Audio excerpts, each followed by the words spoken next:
Assalamualaikum warahmatullahi wabarakatuh. Selamat pagi anak-anak. Semoga kalian semua sehat.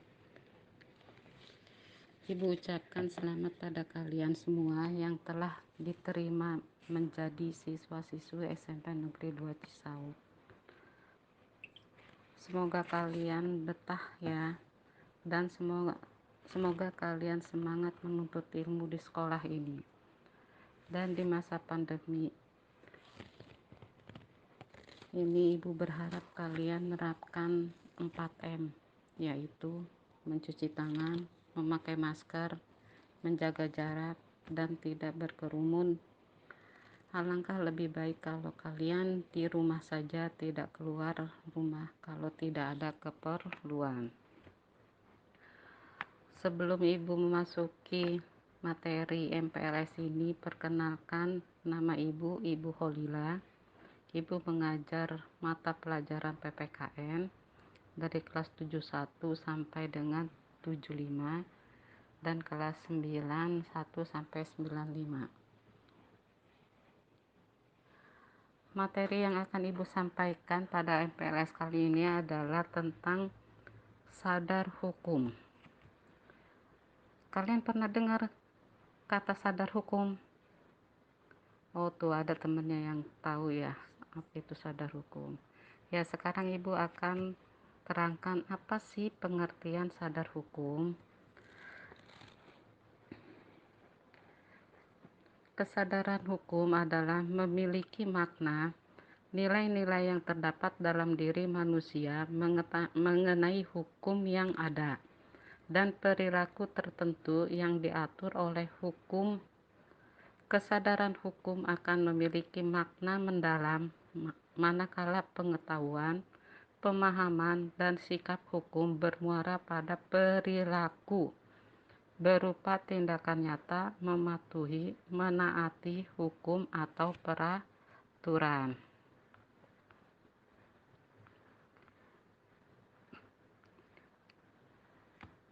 Kesadaran hukum dapat diartikan juga sebagai kesadaran seseorang atau suatu kelompok masyarakat kepada aturan-aturan atau hukum yang berlaku.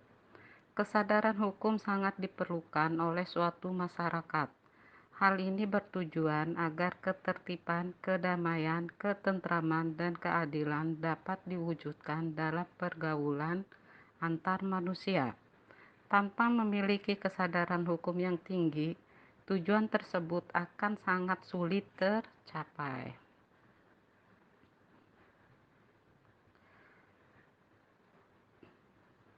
Anak-anakku sekalian, di dalam kesadaran hukum terdapat yang namanya jenis-jenis. Nah, jenis-jenis kesadaran hukum ini terbagi atas 4. Yang pertama adalah kesadaran hukum di lingkungan keluarga, kesadaran hukum di lingkungan sekolah, kesadaran hukum di lingkungan masyarakat, kesadaran hukum dalam berbangsa dan bernegara. Sekarang Ibu akan menerangkan apa itu kesadaran hukum di lingkungan keluarga. Di lingkungan keluarga ada yang namanya sadar hukum. Ini perlu kalian terapkan di dalam kehidupan berkeluarga kalian ya anak-anak. Yang pertama adalah selalu menjaga nama baik keluarga. 2. Mentaati aturan keluarga yang berlaku. 3. Menggunakan fasilitas keluarga secara baik. 4. Mendengarkan nasihat dari orang tua. 5. Menghormati semua anggota keluarga. Kemudian ada lagi yang namanya sadar hukum di lingkungan sekolah. Kalian sebagai siswa, tentunya kalian harus menaati yang namanya aturan yang ada di sekolah. Nah, salah satunya adalah kalian harus menaati aturan-aturan yang berlaku.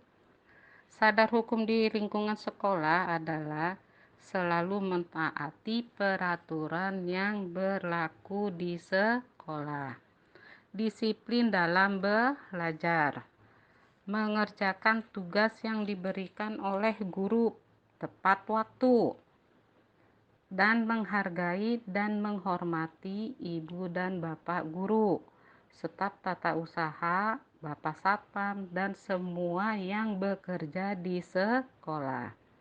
Dan nanti apabila belajar kita sudah normal kembali, tentunya kalian harus mengikuti yang namanya upacara bendera. Ini dilaksanakan seminggu sekali. Dan yang terpenting juga adalah apabila kalian nanti sekolah tatap muka, sebaiknya kalian membuang sampah tidak sembarangan. Buang sampah pada tempatnya. Nah, ini yang namanya kesadaran di lingkungan sekolah. Dan sekarang kita lanjut dengan kesadaran hukum di lingkungan masyarakat.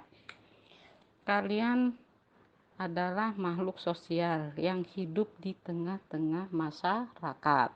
Tentunya kalian pun harus mempunyai yang namanya sadar hukum. Apa itu sadar hukum di lingkungan masyarakat? 1. Menjaga nama baik lingkungan masyarakat. 2. Menghormati sesama warga masyarakat.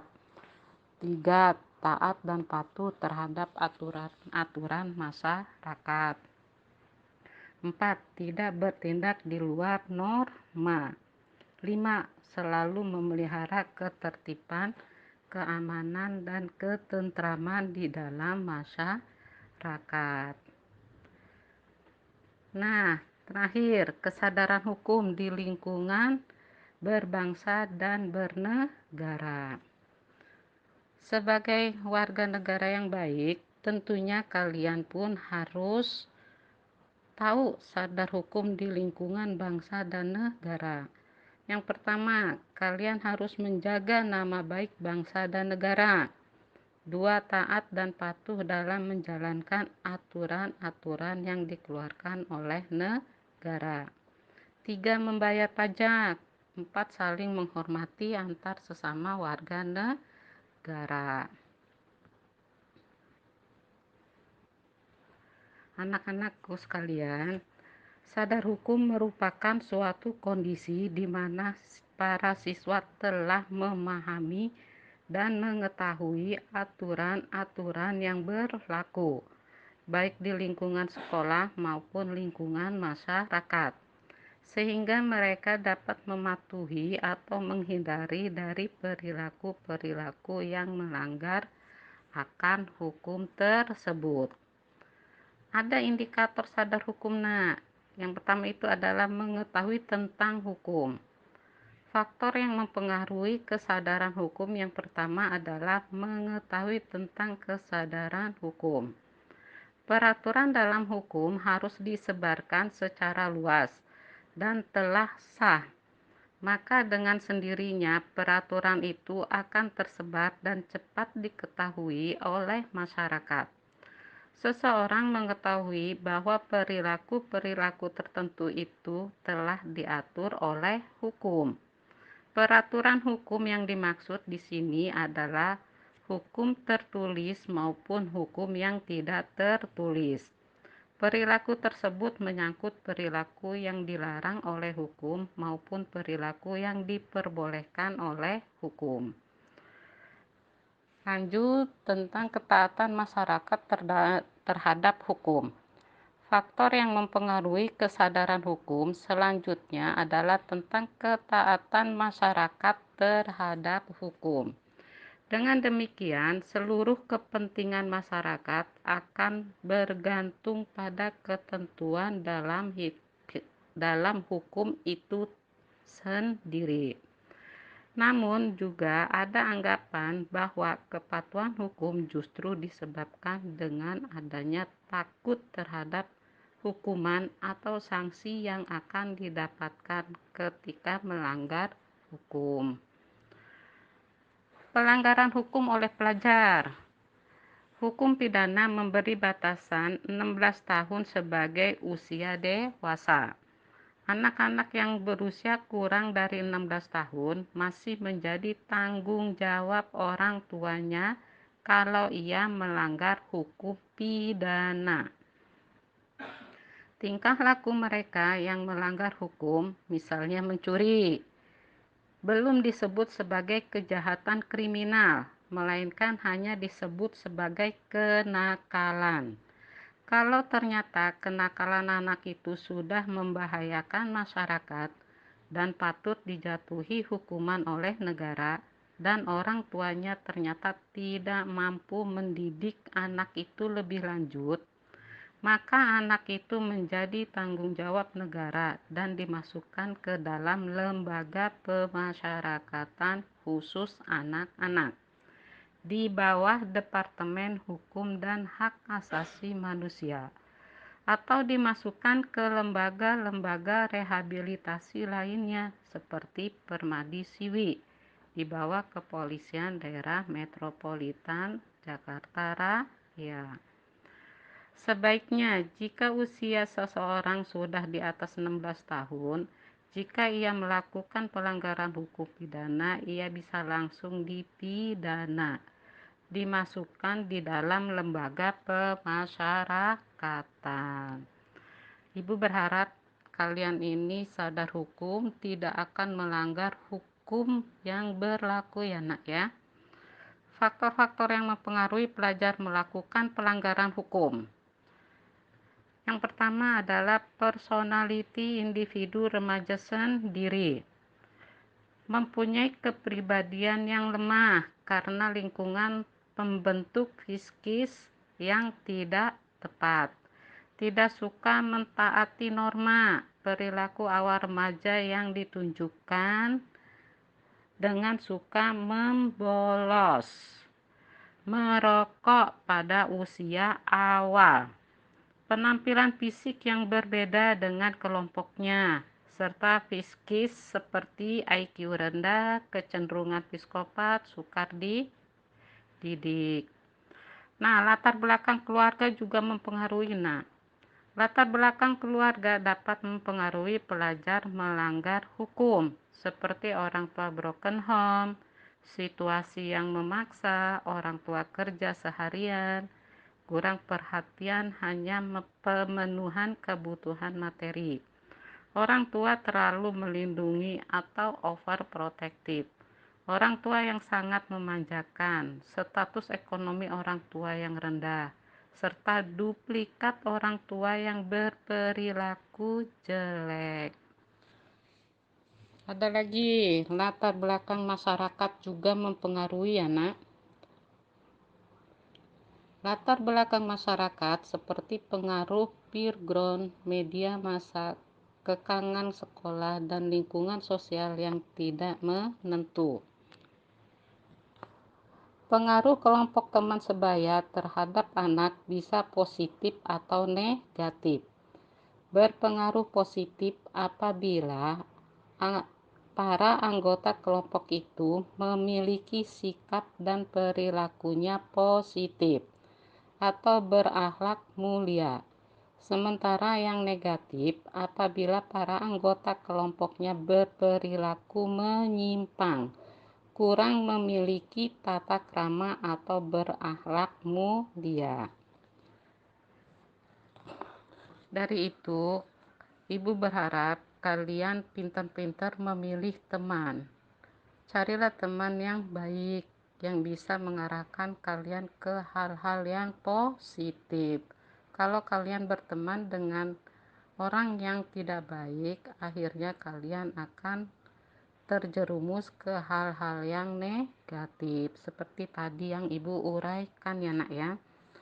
Nah, media massa juga turut mempengaruhi perkembangan kepribadian anak. Salah satu media massa yang dewasa ini sangat menarik perhatian warga masyarakat, khususnya anak-anak, adalah televisi. Televisi sebagai media massa elektronik dapat memberikan dampak positif karena karena televisi mempunyai misi untuk memberikan informasi, pendidikan, hiburan kepada para pemirsanya. Tetapi di samping memberikan dampak positif, televisi juga memberikan dampak negatif terhadap gaya hidup masyarakat, terutama anak-anak. Peranan sekolah juga turut mengembangkan kepribadian anak. Sekolah merupakan lembaga pendidikan formal yang secara sistematis melaksanakan program bimbingan, pengajaran, dan/atau pelatihan dalam rangka membantu para siswa agar mampu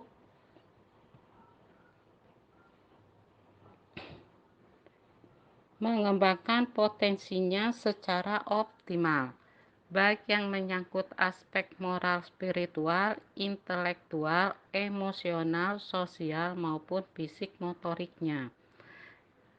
Nah, demikianlah anak-anak materi MPLS yang Ibu sampaikan sekarang ini. Mudah-mudahan kalian pahami, mudah-mudahan bisa kalian terapkan dalam kehidupan kalian sehari-hari. Kalian bisa sadar hukum dan tidak melanggar hukum. Dan Ibu mau tanya, di sekolah ada tidak yang namanya hukum, Nak? Ya, di sekolah tentu ada yang namanya hukum. Hukum di sekolah itu tertuang di dalam yang namanya tata tertib sekolah. Itu dinamakan dengan hukum tertulis. Apabila yang melanggar aturan tata tertib itu, berarti kalian sudah melanggar aturan, melanggar hukum. Hukum mempunyai sanksi yang tegas. Apabila melanggar aturan, melanggar hukum, berarti kalian nanti terkena sanksi. Jadi Ibu berharap kalian tidak melanggar aturan, tidak melanggar hukum. Patuhilah tata tertib yang ada di sekolah. Jalani dengan baik, kalian belajar dengan sungguh-sungguh, punya semangat, tidak bermain yang berlebihan di saat belajar, di saat waktunya jam pelajaran. Kalian harus ikuti semuanya, ya, aturan yang ada. Ikuti pelajaran yang diberikan. Kerjakan tugas sesuai dengan jam yang diberikan. Ibu kira sampai di sini materi yang Ibu sampaikan. Semua semangat, jaga kesehatan, jaga 3M yang tadi Ibu katakan, tidak bermain, tidak berkerumun. Kalau kalian keluar, usahakan selalu memakai masker. Ya, Ibu kira sekian. Wassalamualaikum warahmatullahi wabarakatuh.